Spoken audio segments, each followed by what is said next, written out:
Hola, muy buenas tardes a nuestra audiencia. Vamos a dar unos minutitos para que se conecten un poco más de invitados. ¿Le parecen bien 2 minutos, doctor, para comenzar? Sí, correcto. Gracias. Perfecto.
Hola, muy buenas tardes. Gracias por conectarse.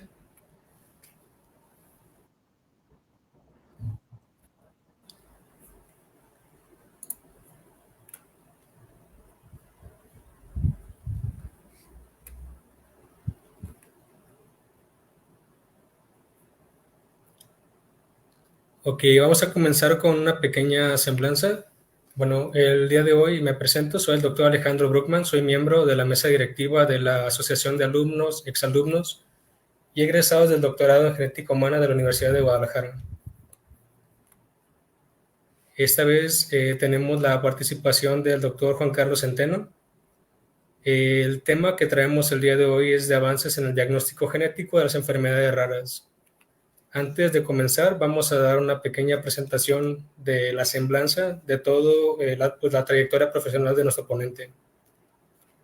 El doctor Juan Carlos Centeno Ruiz, él es originario de Villahermosa, Tabasco.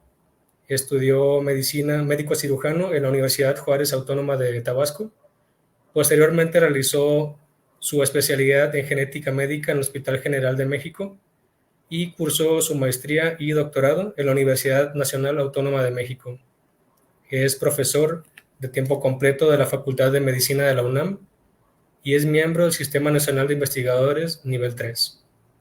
Entre sus líneas de investigación se encuentran las causas genéticas de enfermedades hereditarias y el reconocimiento de bases moleculares de diversas enfermedades en el humano, particularmente las que son asociadas a discapacidad visual. Actualmente es profesor de pregrado y posgrado de la Facultad de Medicina de la UNAM, es jefe del Departamento de Genética de la Unidad Periférica de Facultad de Medicina, UNAM, Instituto de Oftalmología Conde de Valenciana. Y desde el 2022 es responsable de la Unidad Mixta de Diagnóstico de Enfermedades Raras de la Facultad de Medicina de la UNAM. Entre su haber tiene publicados más de 200 artículos internacionales en el área de genética humana, trabajos que acumulan alrededor de 3.000 citas, y ha sido tutor de más de 50 alumnos de especialidad, maestría y doctorado en el área de la salud y las ciencias biológicas. Aquí tenemos todo el recorrido y le damos la bienvenida y el agradecimiento al doctor Juan Carlos Centeno con su presentación.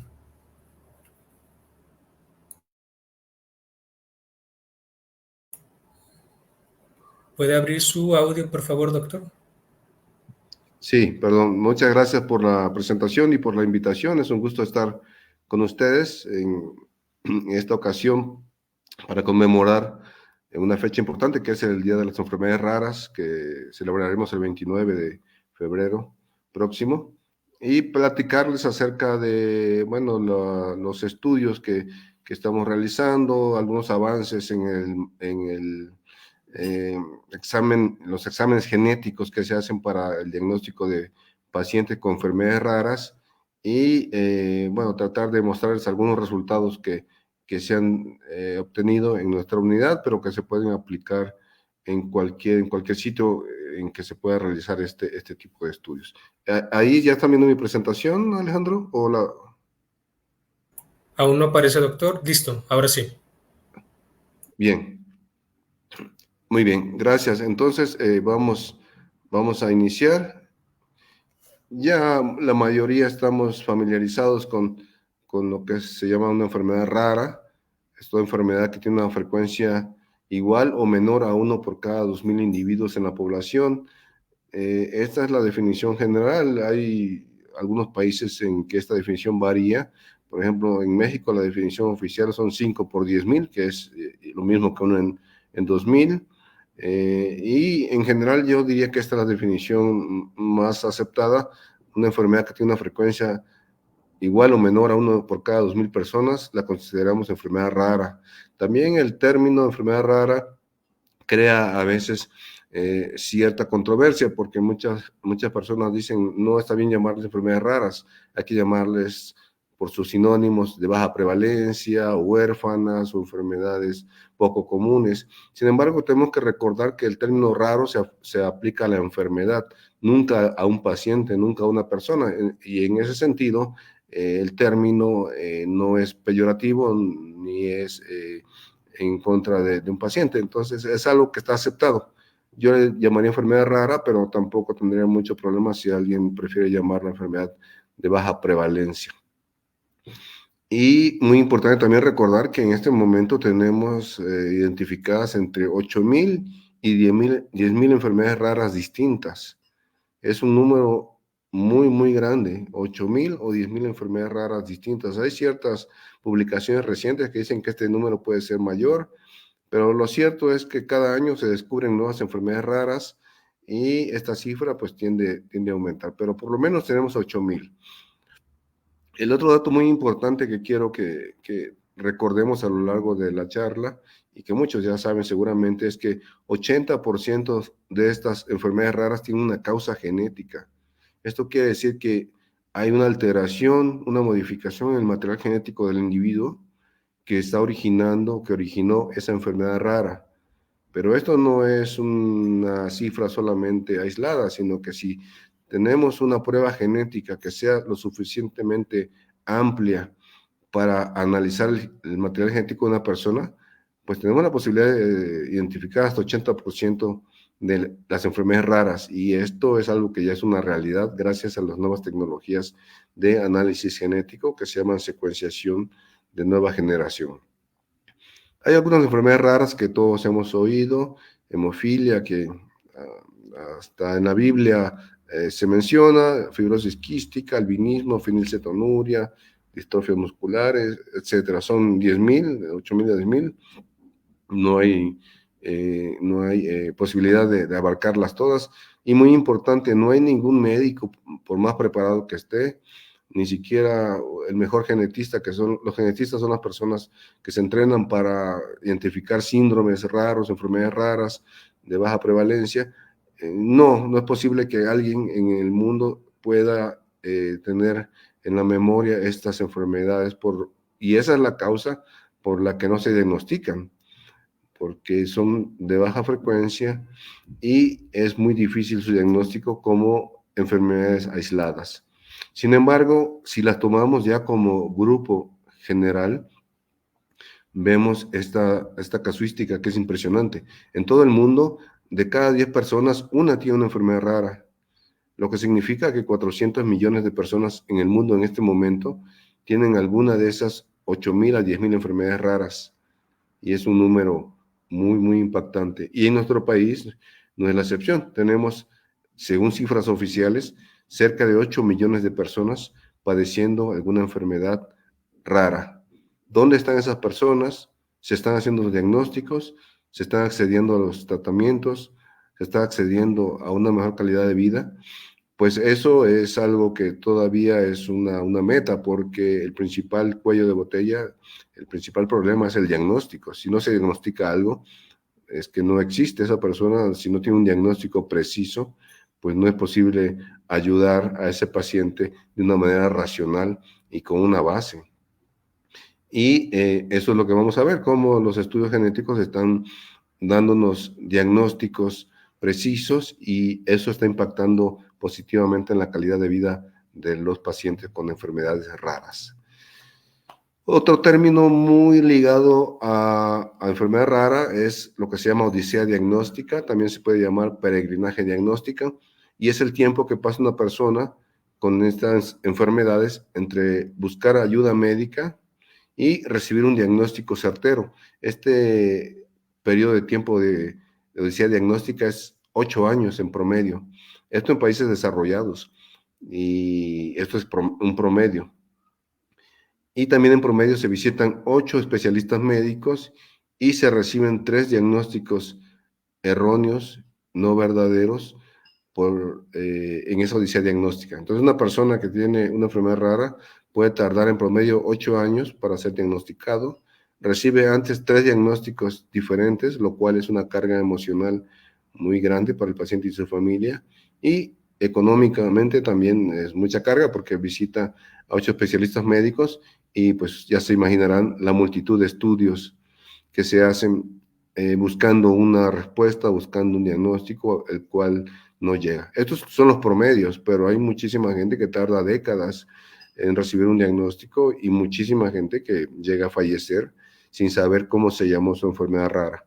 Y si pensamos que el 80% de estas enfermedades raras son de tipo genético y por lo tanto hereditarias la mayoría, pues esto implica que la enfermedad se puede repetir o se está repitiendo en la familia y eso se vuelve un círculo en el que no tenemos diagnóstico para esos miembros afectados en la familia. Y si nos vamos al OMIM, que es la base de datos donde se incluyen todas las enfermedades que tienen una base genética, pues veremos que hay casi 7,000 enfermedades que tienen una forma de herencia que llamamos monogénica. Y esto nos lleva a concluir algo muy importante, que la mayoría de las enfermedades raras son enfermedades monogénicas, es decir, la mayoría de las enfermedades poco frecuentes son causadas por mutación de un solo gen. Recordemos que nuestro genoma tiene 23,000 genes, el genoma nuclear, y 37 genes, el genoma mitocondrial. Pues si algún gen de esos sufre una mutación y se produce una enfermedad, le llamamos enfermedad monogénica. Y de esas hay 7,000 aproximadamente, y cada mes se van describiendo nuevas enfermedades monogénicas. Pero eso, repito, es también una oportunidad, porque si nosotros podemos ser capaces de analizar los genes, todos los genes del humano, podemos encontrar mutaciones que nos lleven a un diagnóstico y ese diagnóstico nos abre una puerta para mejorar la atención del paciente, saber si hay un tratamiento específico para su enfermedad, poder saber qué complicaciones anticipar, muchísimas cosas que antes, no teniendo el nombre de la enfermedad, pues son prácticamente imposibles. Y también sabemos perfectamente que el material genético de los humanos está constituido por lo que se llaman bases, que son las letras de nuestro alfabeto genético, son las 4 letras: adenina, timina, guanina y citosina, y son miles de millones de letras. Sin embargo, ya los estudios genéticos nos permiten identificar esos cambios. Aquí en esta figura les muestro un ejemplo donde el DNA de una persona 1 vamos a llamarle, en un punto específico hay una letra que es A, una adenina, y si comparamos con una persona diferente, tenemos una guanina en esa misma posición, es una mutación, y esa mutación puede ser la causa de la enfermedad de esa persona, y con eso podemos tener un diagnóstico preciso. Solamente hay un problema: el DNA del humano es inmenso, son 3,000 millones de letras, y encontrar las mutaciones por las técnicas que se usaban hasta hace algunos años, pues es prácticamente imposible. Más cuando sabemos que hay enfermedades genéticas que están causadas por mutación de un gen, pero podemos tener muchas posibilidades. El ejemplo es distrofias de retina o la sordera hereditaria, donde sabemos que hay 300 genes implicados o 130 genes implicados. De manera que si tenemos en este momento una familia con hipoacusia hereditaria, pues las posibilidades de encontrar una mutación se tienen que centrar en 130 genes. Y eso es una tarea muy, muy grande que te puede llevar mucho tiempo, mucho dinero, mucho esfuerzo y quizás no le puedas dar una respuesta al paciente. Esto no se puede analizar por la secuenciación tradicional que se llama secuenciación Sanger que vemos aquí. Es una secuenciación que nos permite ver las letras de nuestro alfabeto genético, analizar las bases y es muy específica, muy certera, muy exacta, pero tiene una limitación muy importante que solamente nos permite evaluar grupos de 800 letras por cada estudio, 800 letras, 800 letras. Entonces, cuando son genes muy grandes o son grupos de genes muy numerosos, esto ya no es posible analizarlo por secuenciación Sanger. Afortunadamente, para todos se desarrolló una nueva tecnología que se llama secuenciación de siguiente generación, o NGS, así le vamos a llamar de aquí en adelante, NGS, y aquí ya nos permite analizar el material genético de una persona, ya no de 800 bases en 800 bases, sino ya nos permite analizar miles de millones de letras en cada estudio. Entonces, esto es un cambio radical, es una cosa que no tiene comparación con el pasado y eso lo estamos aprovechando para poder rastrear una mutación en el material genético de una persona y poder darle una respuesta que significa un diagnóstico preciso. Y eso, repito, abre la puerta para un mejor manejo de ese paciente, como veremos en algunos ejemplos que les voy a mostrar un poco más adelante. Bien, entonces hablando de NGS, muchos ya sabrán que hay 3 tipos principales de abordajes o de estudios que se pueden hacer con NGS. Uno es secuenciar un panel de genes o un grupo de genes, como les mostré en el ejemplo anterior. Si tenemos 130 genes que están asociados a hipoacusia hereditaria y yo quiero encontrar cuál de esos 130 es el que tiene la mutación, porque eso me va a dar un diagnóstico definitivo y la causa de la enfermedad, pues ¿por qué no analizo esos 130 genes en una secuenciación de panel y identifico cuál es el mutante? Eso funciona bastante bien. El problema es que cada cierto tiempo se identifican nuevos genes para enfermedades y entonces si hay un gen nuevo que no está dentro del panel, pues no lo voy a poder identificar. Es la limitación del panel. Lo que se usa más en todo el mundo se llama secuenciación de exoma, que es la segunda variante de NGS y que me permite analizar simultáneamente los 23,000 genes del genoma nuclear y también los 37 genes del genoma mitocondrial. Sin embargo, la limitación, también hay limitaciones, es que se enfoca a las secuencias codificantes, es decir, a los exones de los genes. Y si bien el 85% de las mutaciones caen en exones de los genes, también hay mutaciones que pueden caer en intrones, en regiones no codificantes, en promotores, en regiones intergénicas, y esa es la limitación del exoma, pero es lo que más se está usando en todo el mundo en este momento para diagnóstico de enfermedades raras. Y la tercera variante se llama secuenciación de genoma completo, y ahí secuenciamos todo, genes, regiones intergénicas, promotores, intrones, todo se secuencia con la secuenciación de genoma completo. Es muy buena, pero tiene 2 desventajas. Una, todavía es un poco cara, bajando de precio afortunadamente, y la otra es que te genera una cantidad de datos bioinformáticos impresionante que se requiere pues equipos dedicados y personal dedicado para manejar esa cantidad de datos. Afortunadamente cada vez se hace más amigable y más extendido el uso de la bioinformática por médicos, por químicos, por biólogos, por personal de salud que está en contacto diagnosticando personas con enfermedades raras. Pero si nos enfocamos en secuenciación de exoma, que repito, es lo más usado en este momento para diagnosticar enfermedades raras, analiza los 23,000 genes nucleares, los 37 genes mitocondriales. Tengo el potencial, utilizando secuenciación de exoma, de diagnosticar hasta 7,000 enfermedades raras distintas. Esas 7,000 que vimos anteriormente, que son monogénicas, esas las podemos diagnosticar perfectamente aplicando secuenciación de exoma. y nos preguntaríamos cuál es la tasa diagnóstica, cuál es la tasa de éxito de diagnóstico después de aplicar secuenciación de exoma. Esa varía entre 40 a 70% dependiendo del tipo de enfermedad rara. Hay enfermedades raras que uno aplica secuenciación de exoma y tiene 70%, a veces más, de tasa diagnóstica, y otras que no son tan fáciles de diagnosticar, que pueden ser 40% o menos. Pero muchos de estos pacientes, la gran mayoría diría yo, antes de la secuenciación de exoma quedaban sin un diagnóstico y ahora están recibiendo esa posibilidad. Entonces, con estos antecedentes, quiero comentarles que se creó hace año y medio la Unidad de Diagnóstico de Enfermedades Raras, que depende de la Facultad de Medicina de la UNAM.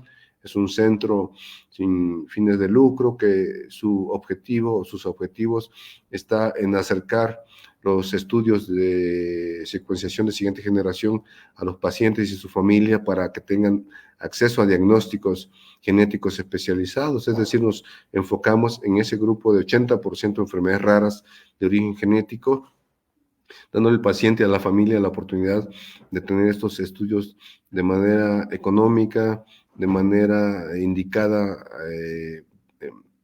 en tiempo y forma, y sobre todo que puedan tener la posibilidad de que un grupo de especialistas analicen sus estudios y le den un resultado basado en estos estudios genéticos. Entonces tenemos consultas presenciales, tenemos consultas virtuales y sobre todo estudios genéticos, secuenciación de exoma, que es lo que más hacemos. Más del 90% de nuestros estudios, que les voy a mostrar más adelante, son secuenciación de exoma, también secuenciación de genoma completo, y a veces tenemos también, en muy pocos casos, ya secuenciación Sanger dirigida, porque ya vimos que Sanger es muy bueno, pero es muy limitado para diagnósticos. Desde la apertura de esta unidad que ya se llama UDER, Unidad de Diagnóstico de Enfermedades Raras, en junio de 2022 hemos anualizado, evaluado a casi 400 pacientes y de estos hemos realizado estudios en casi 300 de estos pacientes, estudios genéticos amplios, secuenciación de exoma en la gran mayoría, repito, importante que como ocurre en todo el mundo, la mayoría de pacientes con enfermedades raras debutan en la edad pediátrica, y en este caso de nuestros pacientes, que son 292 con estudio genético, 60% son menores de 18 años. Pero vean que tenemos pacientes con enfermedades raras de todas las edades. Y aquí tenemos diagnósticos de envío, cómo envían los médicos o cómo llegan los pacientes, con qué diagnósticos a la unidad. La gran mayoría son enfermedades neurológicas y neuromusculares, ya sea epilepsia, sea distrofias musculares y algunas otras. También alteraciones del neurodesarrollo, que incluyen discapacidad intelectual, autismo, también síndromes dismórficos, pacientes que tienen malformaciones en diversas partes del cuerpo, craneofaciales o en extremidades, etcétera, y que tienen discapacidad intelectual, es algo frecuente, pero tenemos, vean, de todo tipo, inmunológicas, del metabolismo, cánceres familiares, enfermedades oculares, dermatológicas. Enfermedades raras afectan cualquier órgano, cualquier sistema del cuerpo. Son miles, como ya vimos, y por eso tenemos esta gran variedad de diagnósticos. ¿Cuál es la tasa diagnóstica que hemos obtenido en estos casi 300 estudios que se han realizado? Los casos resueltos son el 60%, aquí algo se movió, pero es el 60% de nuestros pacientes tienen ya un diagnóstico gracias al estudio de secuenciación de exoma ampliado, que incluye exoma y incluye genoma mitocondrial. El 60% son 166 pacientes.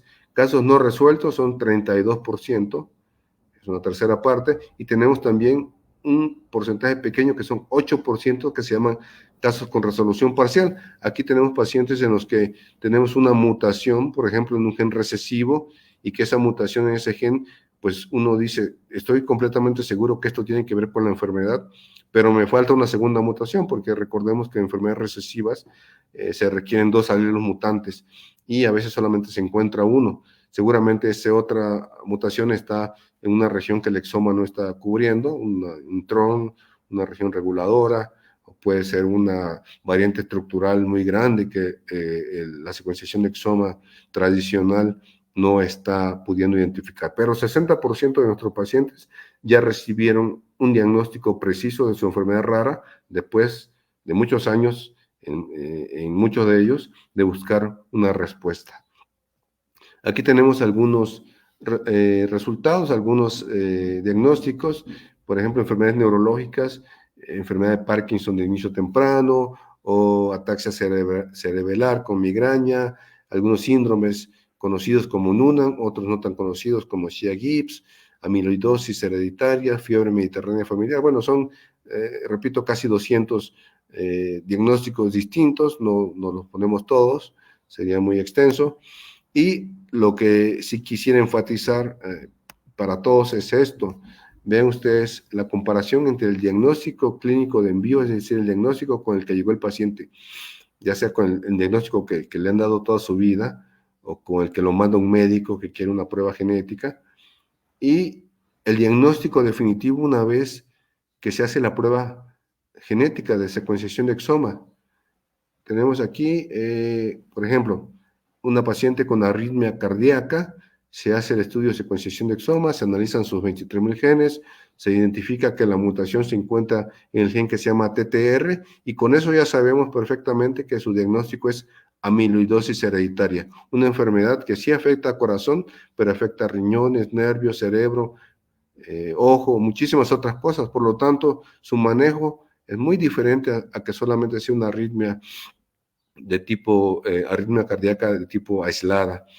Y así tenemos muchísimos otros diagnósticos. Un paciente que fue enviado con un diagnóstico de desorden de la glicosilación, realmente es un síndrome dismórfico que se llama síndrome de Shea-Gibbs por mutación en el gen AHDC1. Tenemos también esta enfermedad que la hemos visto en varios pacientes, se llama fiebre periódica familiar, y que este paciente fue enviado con trombofilia, pero la fiebre periódica familiar realmente es una enfermedad mucho más compleja, con un tratamiento mucho más específico, con un seguimiento mucho más enfocado que una trombofilia aislada. Entonces, algo muy importante es que 70% de los pacientes en que nosotros encontramos una causa genética, ese resultado genético modificó el diagnóstico de envío. Si la gran mayoría de pacientes no tienen el diagnóstico que creen o que les dio el médico, porque antes no era posible estudiar todos los genes de una persona para confirmar, sí señor, usted tiene un síndrome de Tourette, o no lo tiene. Eso era imposible, pero con las nuevas tecnologías eso ya es una realidad. Ya decíamos que el 70% de los casos el diagnóstico genético llevó a modificar el manejo médico. Esto es muy importante también, aquí quiero hacer énfasis, cuando uno dice tratamiento o manejo médico, no significa que nosotros vamos siempre a tratar una enfermedad rara después del diagnóstico con un medicamento específico, o una terapia génica, un reemplazo enzimático. Hay muchísimas cosas que se pueden hacer por un paciente una vez que se tiene el diagnóstico, desde evitarle estudios innecesarios, evitar medicamentos que no le están funcionando porque no es el diagnóstico, darle un medicamento que sí le va a funcionar porque ahora sabemos el diagnóstico, evitarle una cirugía, darle un seguimiento con las especialidades médicas que sabemos que tienen que intervenir porque el paciente va a manifestar complicaciones más adelante porque ya sabemos cómo se llama la enfermedad. Entonces, el manejo médico, el tratamiento médico tiene muchos aspectos, no solamente es dar una medicina, un fármaco, sino tiene muchos otros aspectos que impactan positivamente en la calidad de vida del paciente. Bueno, aquí se desconfiguró mi video. Era un video, vamos a verle a ver si, no, nada, bueno, es un caso de dos hermanos que llegaron por ataxia desde hace muchos años estudiados, uno de 18 años y otro de 16, la ataxia idéntica en ambos, y le habían hecho algunos estudios genéticos muy limitados, le habían hecho docenas y docenas de estudios, electromiografías, tomografías, resonancias, batería de estudios, muchísimo dinero gastado, muchísima carga emocional de los padres y en ellos obviamente, y el estudio de secuenciación de exoma completo, pues nos reveló que los pacientes tienen una mutación que causa una ataxia por deficiencia de vitamina E en los hermanos. Y la situación es que esta ataxia tiene tratamiento. Si se le da vitamina E a los pacientes, mientras más temprano mejor, los síntomas neurológicos incluso pueden prevenirse. Entonces, este es un ejemplo de la medicina personalizada. De acuerdo a la alteración genética, de acuerdo al diagnóstico, podemos dar tratamientos racionales, pero esto no se podía saber antes de la era de la secuenciación de siguiente generación. En alteración del desarrollo también tenemos 3 grandes enfermedades: discapacidad intelectual, epilepsia y autismo. Sí, el autismo puede ser genético, puede ser hereditario, a diferencia de lo que muchos creemos. Y aquí tenemos un ejemplo precisamente de un niño de Guadalajara, de 1 año. No hay antecedentes de que los padres tengan algún parentesco familiar entre ellos, y no había antecedentes de epilepsia ni de retraso del desarrollo en la familia. El diagnóstico con el que fue enviado fue retraso global del desarrollo, hipotonía y autismo. Se hace estos datos no son un diagnóstico, son solamente la descripción de lo que tiene el niño. Entonces, ya no es posible hacer un diagnóstico clínico basado en estos 3 datos, porque hay cientos de síndromes que tienen retraso global del desarrollo, hipotonía y autismo. Entonces, lo mejor es hacer un estudio genético amplio, secuenciar 23,000 genes que tenemos los humanos, y se identifica que el gen mutante se llama KCNQ2. Con esta información yo ya puedo ponerle un nombre a la enfermedad. Se llama encefalopatía del desarrollo y epiléptica tipo 7, está muy bien conocida en todo el mundo. Aquí está la mutación de tipo heterocigoto, porque la enfermedad es dominante. Y no solamente me sirve este estudio para dar un diagnóstico preciso, sino también resulta que las personas que tienen mutación en KCNQ2, que codifica para un canal de potasio expresado en neuronas, no responden a otra farmacoterapia más que a carbamazepina, efenitoína. Entonces, el estudio genético me da diagnóstico preciso, y también en muchos casos me puede guiar la farmacoterapia óptima, como en este caso de epilepsia de este niño de 1 año de Guadalajara. No le vamos a dar otro medicamento porque no va a responder. Caso contrario, de un niño de 3 años de Hidalgo, también referido por epilepsia refractaria, no responde al tratamiento, no hay antecedentes en la familia de epilepsia ni de enfermedades genéticas. Y aquí la secuenciación exoma nos revela que la mutación es un gen diferente que se llama SCN1A, y todas las personas en el mundo que tienen mutado este gen, su diagnóstico es síndrome de Dravet, un síndrome conocido que se caracteriza precisamente por epilepsia y otras alteraciones. Y aquí también se sabe que en personas con síndrome de Dravet no hay que darles carbamazepina porque no van a responder, porque este gen codifica un canal de sodio, y el mecanismo de acción de la carbamazepina precisamente está en los canales de sodio. Entonces, esto nos está llevando también ya a un paso más diagnóstico, sí, pero también guiar la terapia en algunos casos, no en todos, pero en muchos sí es posible hacer esta indicación terapéutica guiada. Algunos otros síndromes: un niño de 4 años de la Ciudad de México, lo mandaron con trastorno del espectro autista, se hace la prueba genética, analizan 23,000 genes, mutación del gen SHANK3, y este es un síndrome que se llama síndrome de Phelan-McDermid, que por cierto acaba de pasar el Día Internacional de Phelan-McDermid. Pero con esta información yo ya puedo irme a la literatura y decir, bueno, ¿qué tengo que cuidar en los niños con Phelan-McDermid? Tengo que cuidarle el corazón, el riñón, con quién lo debo enviar, el hematólogo, qué medicamentos le sirven, qué medicamentos no le sirven, tiene riesgo de heredar o no la enfermedad. Todo eso ya lo puedo saber teniendo el nombre y apellido de la enfermedad. Antes no, porque antes pues podríamos nosotros decir, bueno, yo creo que tiene el síndrome X, y otro compañero puede decir el Y o así, porque clínicamente estos síndromes son muy parecidos y no todos los pacientes se comportan como nos dice el libro. Esto lo sabemos pues todos los que estamos en contacto con pacientes. Y vean ustedes, también hemos tenido pacientes que los mandan o los indican el estudio por talla baja o malformaciones. cardiopatías. En algunos casos el diagnóstico es síndrome de Noonan, algo que dentro de lo raro de las enfermedades poco frecuentes, pues vemos con cierta frecuencia.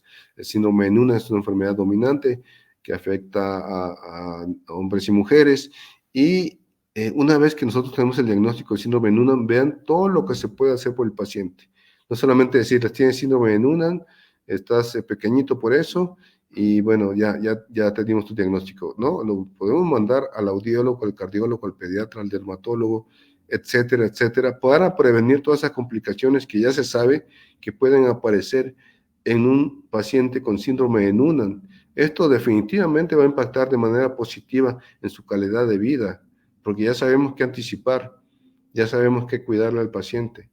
Ya sabemos también que en síndrome de Noonan la terapia con hormona de crecimiento está indicada y funciona bien. Entonces, ya son muchas opciones que se le pueden dar al paciente, pero basados, repito, en un diagnóstico preciso, confirmado. Bueno, y como conclusiones, es muy efectiva la secuenciación de siguiente generación para diagnosticar enfermedades raras de origen genético, que ya dijimos que son 80% de todas ellas. Tenemos tasas diagnósticas de 60% hasta más. Tiene un impacto positivo definitivamente en el diagnóstico, este diagnóstico en el manejo médico. Estamos convencidos que la secuenciación de siguiente generación debe incorporarse como uno de los estudios iniciales y a veces que sea inicial en pacientes con sospecha de enfermedades raras para evitar esta odisea diagnóstica, para evitar el peregrinaje de los pacientes de médico en médico, de hospital en hospital. Y también es importante que esto nos va a llevar en un momento dado a reconocer o identificar cuáles son las mutaciones que están causando enfermedades raras específicas en nuestra población y cuáles son las regiones de nuestro país donde están estos alelos patogénicos, estas mutaciones concentradas, lo que llamamos efectos fundadores, y que en nuestro país y en muchos otros es una realidad y que nos puede ayudar mucho para abaratar los estudios genéticos reconociendo efectos fundadores. Muy bien, esta es la información de nuestra unidad. Estaremos muy gustosos de si alguien quiere presentarnos algún caso, quiere mandarnos algún estudio diagnóstico, con mucho gusto aquí están nuestros datos. Muchas gracias. Y si hay preguntas y comentarios, con mucho gusto.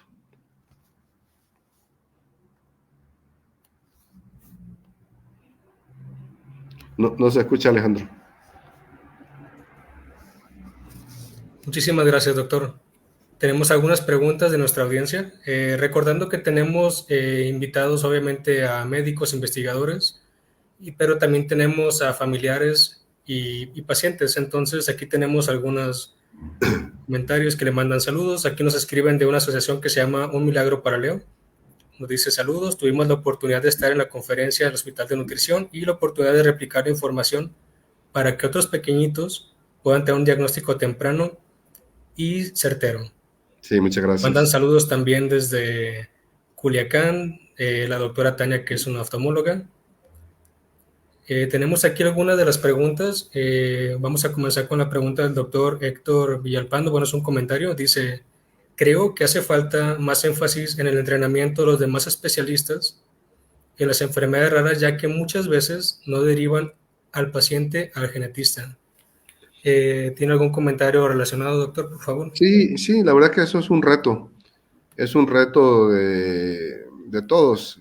Los genetistas tenemos más responsabilidad porque somos los que estamos en contacto con estos pacientes, pero sí, definitivamente tenemos que hacer mucha labor para que el cardiólogo, el nefrólogo, el endocrinólogo, todas las especialidades tratan con pacientes con enfermedades raras. Nadie está exento de ver pacientes con enfermedades raras en su especialidad.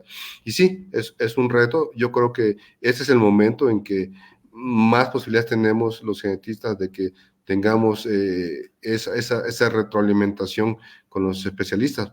¿Por qué? Porque son muy visibles ahora las enfermedades raras por estas tecnologías y porque las familias y los grupos de la sociedad civil también están empujando muchísimo para que sean visibles, sean reconocidas. Pero sí, coincido con el doctor, hay que tener bastante acercamiento con los demás especialistas y bueno, esto es tarea de todos los días, ¿no? Sí, claro. Muchísimas gracias. Tenemos también un comentario del doctor Víctor Ulises Rodríguez. Primero le manda un saludo desde Guadalajara. Gracias. Dice, ¿considera que los abordajes por NGS y el eventual perfeccionamiento y abaratamiento de estas metodologías vendrán a sustituir el resto de tecnologías para explorar el genoma? ¿Estamos llegando al final de los abordajes citogenéticos convencionales o clínicos? Una excelente pregunta al doctor Víctor. Sí, sí, la tendencia es eso. La verdad es que ha habido un largo camino para llegar a donde estamos en este momento y vienen muchas más cosas. Realmente ahora la secuenciación de genoma completo está reemplazando a muchos otros estudios y hay una nueva variante, bueno, no tan nueva, pero es una variante que se llama secuenciación de genoma de secuencias largas. Y esta secuenciación de genoma de secuencias largas permite no solamente identificar alteraciones estructurales, alteraciones de una sola base, permite analizar expansiones de tripletes, que es un problema con los exomas tradicionales, permite analizar desbalances cromosómicos, puede identificar alteraciones citogenéticas. Entonces la respuesta es sí. Sí, ¿cuánto tardará para que ya en lugar de hacer cariotipo y luego exoma y luego otros, eh, hagamos solamente un genoma de secuencia larga? Pues no lo sé, pero yo pienso que en 10 años vamos a estar ya en otra era en lo que se refiere a diagnósticos genéticos, porque incluso el cariotipo, si uno ve el costo, pues ya sería una tercera parte o a veces más de una secuenciación de exoma o la mitad de una secuenciación de genoma en algunos casos. Entonces, para allá va. Ahora, en este momento, creo que todavía no podemos decir eso, pero sí, seguramente que en algunos años ahí estaremos situados. Perfecto, muchísimas gracias, doctor. Aquí también tenemos una pregunta enviada de manera remota. Nos dicen, ¿qué necesita un paciente para poder ser atendido en la unidad de diagnóstico para enfermedades raras? ¿Un genetista puede enviar datos del paciente para valorar si es candidato al abordaje por NGS o el paciente debe acudir a la unidad? Sí, de las dos maneras puede ser. Tenemos pacientes que llegan por su propia iniciativa, con un expediente muy grande, de muchos años de diagnósticos, los valoramos y si vemos que es candidato para un estudio, se lo proponemos. Y muchas veces también llegan ya la referencia por el genetista diciendo, yo creo que mi paciente tiene este síndrome o tiene una enfermedad monogénica, quiero el estudio, nos mandan la muestra y hacemos el estudio y se le da el resultado. Pueden ser de las dos maneras. También cada vez más, y relacionado con la pregunta del doctor Víctor, es que cada vez más especialistas, no genetistas, están mandando estudios o pacientes. Tenemos muy buenas experiencias con neurólogos, con pediatras, incluso con oncólogos y otros especialistas que están cada vez mandando más pacientes. Lo ideal sería que los pacientes puedan ser valorados por un genetista, pero sabemos que somos muy escasos los genetistas en el país y que no todos tienen la posibilidad de que su paciente sea valorado por un genetista. Pero si un especialista tiene una sospecha diagnóstica bastante certera, digamos, y con elementos, yo creo que puede sin problema mandar al paciente. De todas maneras, nosotros lo evaluamos y en el caso que pensemos que no le va a servir un estudio genético, pues se lo decimos, mire, no le va a servir el estudio genético porque la enfermedad a lo mejor no es rara o le falta este estudio o hágase esto antes de pasar a la parte genética. Pero la mayoría de los pacientes que llegan ya tienen una odisea diagnóstica muy grande y que no deja lugar a dudas que la parte genética hay que abordarla porque no se ha abordado. Es lo que falta. Perfecto. Doctor, una pregunta, esto sí viene de lo personal. Viendo las frecuencias del tipo de diagnósticos clínicos con los que llegan los pacientes a la unidad, ¿por qué cree que la mayoría de estos pacientes tienen el diagnóstico de enfermedades neurológicas o neuromusculares? ¿Cree que hay una mayor sensibilización dentro de la comunidad de neurólogos o por qué cree que está esta tendencia? Yo creo que en general es porque estas enfermedades se manifiestan muy tempranamente. Esa es una. La otra que son una causa de discapacidad muy, muy importante que no puede ser, digamos, pasada por alto. Y la otra es que pues, la cantidad de síndromes genéticos que afectan el neurodesarrollo es inmensa, es inmensa. Muchísimos genes implicados y por eso tenemos muchos de estos pacientes. Y la sorpresa, o bueno, lo que estamos viendo es que muchos casos de epilepsia, de autismo y discapacidad intelectual tienen una causa monogénica, muchos de novo, muchos de novo, es decir, que los padres no tengan enfermedad o antecedentes, no descarta una enfermedad monogénica, porque muchos son de novo, y esto no es por problemas externos, sino por lo que sabemos, ¿no? La mutabilidad de nuestro genoma. Son genes que tienden a tener mutaciones de novo, son genes grandes, y por eso los vemos. Entonces, yo creo que esa es una de las razones. Y también la neuropediatría, pues también se presta mucho para las enfermedades genéticas raras y monogénicas. Perfecto, doctor. Aquí hay otros comentarios que nos dicen si nos puede compartir nuevamente su correo, sus contactos para que puedan... Se está viendo, ¿verdad? Ahora lo ven. Sí, perfecto, doctor. Sí. Sí, el teléfono es directo, el correo electrónico también lo revisamos personalmente, ahí podemos orientarles. Y también en la página web hay una pequeña forma de cuestionario para que pacientes o incluso médicos puedan mandar sus comentarios y solicitar información. Y nuestras redes sociales también, por si quieren seguirlas, ahí ponemos, informamos de eventos, algunas conferencias, algunas cosas que vamos también próximamente a desarrollar. Por ejemplo, estamos muy interesados en desarrollar un curso de bioinformática para médicos, para el análisis de estos archivos de información, porque, bueno, pues cuando uno se enfrenta a estos archivos y no tiene mucho entrenamiento, pues entra en pánico, pero por eso queremos organizar este tipo de cursos de bioinformática desde el punto de vista del médico, del biólogo, del químico, y no tanto de la parte del informático, ¿no? Que es muy importante, pero aquí lo que queremos es un diagnóstico. Y también vamos a organizar hacer unas convocatorias, ¿no? Para médicos que tengan algunos casos que piensen que sean enfermedades raras, que el paciente no pueda pagar su estudio y que nosotros podamos analizar y podamos ofrecerles algún estudio sin costo, no muchos obviamente, porque pues esto es con base de investigación, pero si alguien tiene algún caso que crea que puede ser diagnosticado con estos estudios, vamos a abrir una convocatoria para seleccionar un número de estos casos y probablemente pues puedan beneficiarse algunos de ustedes. Perfecto, doctor. ¿Actualmente tienen alguna línea o protocolo de investigación activo para que sepa más o menos nuestra audiencia de qué tipo de pacientes podrían enviar? No, en realidad estamos recibiendo pacientes de todo tipo de enfermedades. No tenemos un protocolo en este momento. Lo que sí podemos tener es convenios de colaboración académica. Si, por ejemplo, si alguna institución se acerca y dice, a ver, a mí me interesa estudiar enfermedad de Parkinson de los Altos de Jalisco, ¿no? Y podemos eso, hacer un convenio de colaboración con la Facultad de Medicina y eso se puede lograr, ¿no? Pero no tenemos un protocolo específico.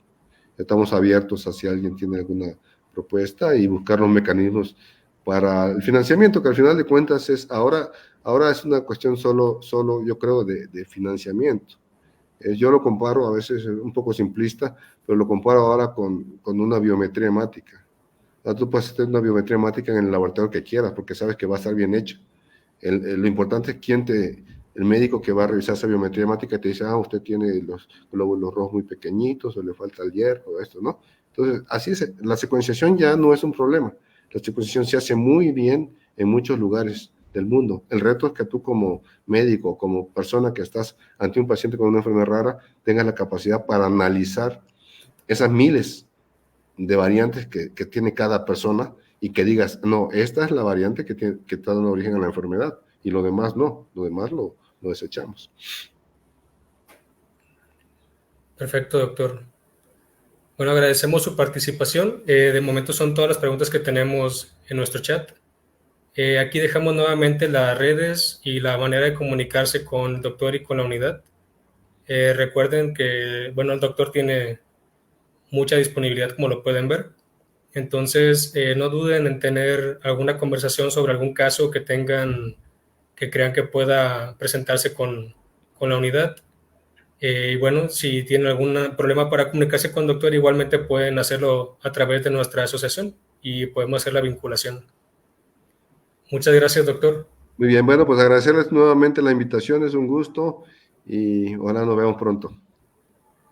Muchísimas gracias. Que tenga buena tarde. Hasta luego. Adiós. Gracias a nuestra audiencia.